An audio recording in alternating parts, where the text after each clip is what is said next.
Okay, so good morning. Hope you hear everybody. Hear me okay? Back in Beit Shemesh for last week here. It's now the second Shabbos. Also an attempt to make things less boring. Trying to do this on the way to the Kotel a bit earlier in the day. It's about 5:45 here Friday morning, and practice Sava. So Techacha is most of the parsha. Biggest chunk of the parsha is Techacha. But everyone talks a lot about the bikurim, but that's a little bit better topic, a little bit more optimistic. Some good lessons out of the bikurim, even though it's only a few psukim, and we don't really have bikurim nowadays.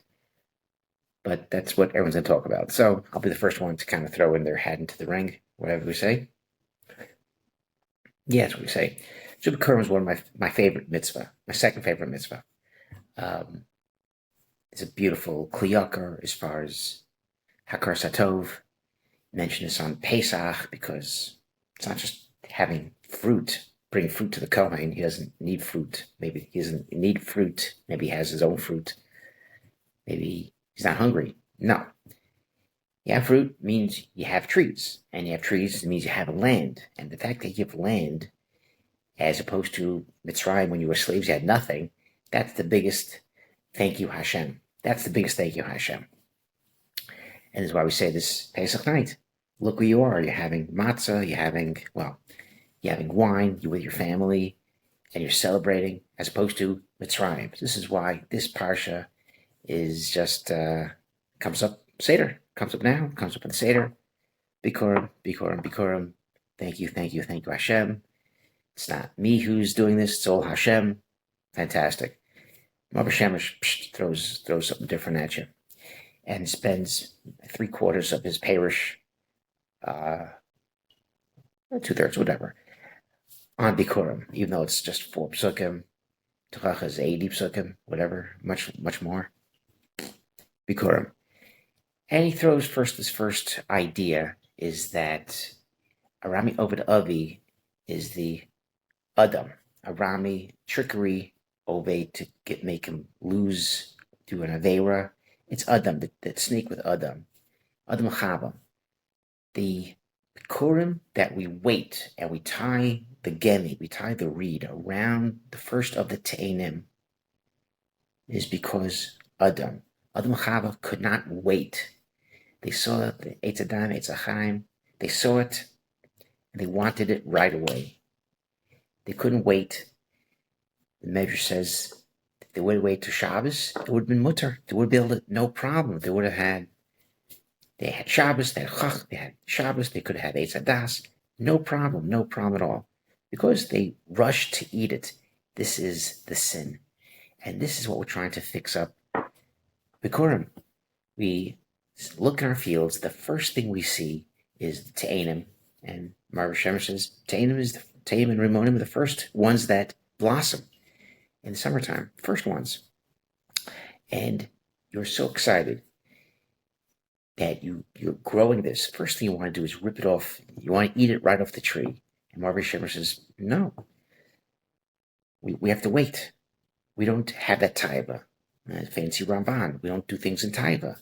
We want to eat because we want to be healthy. We want to enjoy it, but we make a bracha first. Everything we want to do, we wait. We don't want our taiva to be the driving force, whether it's getting married, whether it's eating something. You don't want the taiva to be a driving force. You want it to be that, yes, piece of chicken would be great right now. I'm hungry, but thank you, Hashem, bracha. Then I'll eat the chicken. It's not because I'm starving. It looks great. We want to take a step back and appreciate it. Thank you, Hashem. So this is what we're trying to do.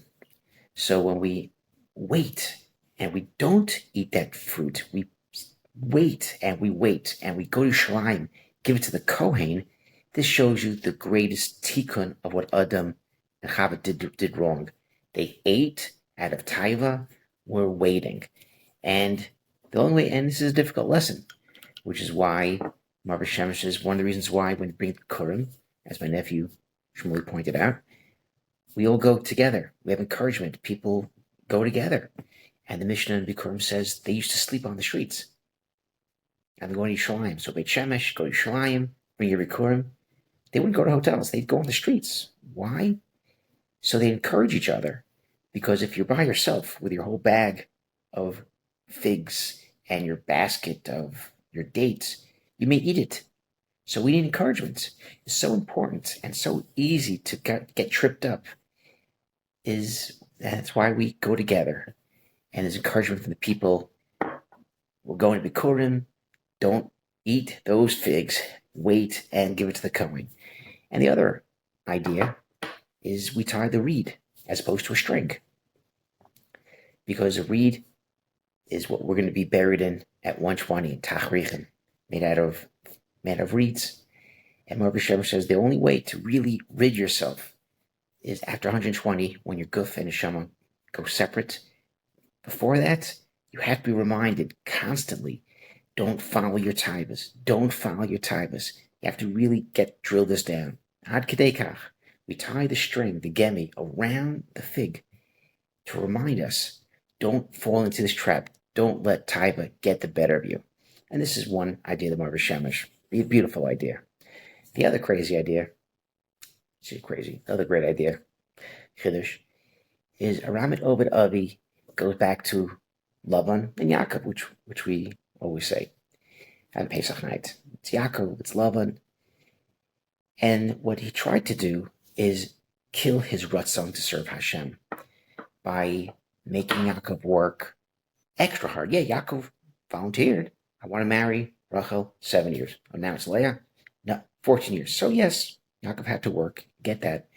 But the trickery to fight Yaakov every step of the way, to change the deal, make Yaakov have to work extra hard, make him have to suffer twice as much, make him have to fight for his kids. He had to run away. Lavan wanted to take over his stuff, his children, his wife. He wanted to take everything from Yaakov. And the idea was to have Yaakov bogged down, burned out, struggling of the pressures and the trauma of his life, and lose his focus and his slavas to serve Hashem. And this is something that Rabbi Shemer says that when we're young, we're younger, we're in yeshiva, we're learning all the night. Kippur, we're up, we're davening crazy hard, Rosh Hashanah, all the holidays. And as you get older, life wears you down. Let's be crazy honest. After 2 hours in shul, you're ready to kind of get out of there. Oh gosh, the chaz is saying longer. Every yeshiva on the planet, they have a 10-minute break on Yom Kippur, or no break. We need a 2-hour break. After this, we need a break. We need a break. Oh, it's Kiddush, Rosh Hashanah morning. The older you get, you get burned out. You get burned down. If you approach your life and you have too much going on, it kills your ratzon to serve Hashem properly. And this is what Yaakov's trying to do. If I burn Yaakov down and make him hate serving Hashem, take away this joy, that's going to kill the Jewish people. And Mitzrayim, the same thing. The lesson of Mitzrayim. They burned him down. Too much work. They killed their sons. Too much work. But V'nitzak Hashem, they cry out to Hashem. So we say this Pesach night. We say this by bikurim, that despite working in the fields, despite the tirdas, despite having crazy amount of carpools, crazy amount of work, still we're not going to let it destroy our connection to Hashem. V'nitzak Hashem, Hashem heard us in Mitzrayim, and that's what we say Pesach night, and we say this by bikurim, that even though I have all this stuff that Hashem gives me, it's not to burden me down. It's that it should make life easier. And if I have that approach, that the tirdas life, I have to work through it. Hashem gave me just enough work to make parnasa and serve Hashem. I can't use this excuse not to go daven. I can't use work as excuse not to enjoy life. I can't use work or having all these children as excuse to not have the right kavanas or slavs for Hashem. I have to remember that. And if I remember that, and I cry to Hashem though, Hashem will listen to me. And those are the two ideas of Marva Shemesh on bikurim. And with that, Shabbat Shalom.